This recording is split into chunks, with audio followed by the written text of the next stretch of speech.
If you want to play Mobile Legends without an internet connection, I'll show you step by step how to enjoy offline mode so you can practice or have fun anytime. First of all, turn off your Wi-Fi and mobile data on your device. This ensures that Mobile Legends won't try to connect to the servers and will allow you to play offline.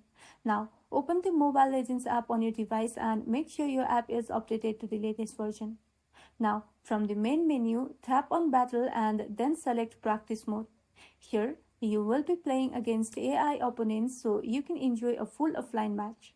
Choose your hero, map and difficulty level, then tap on Start to begin your offline match.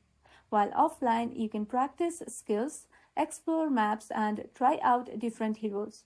Ranked matches or online events won't be available until you're back online. If the game still tries to connect, double check that your Wi-Fi and mobile data are completely turned off before launching the app. And that's all.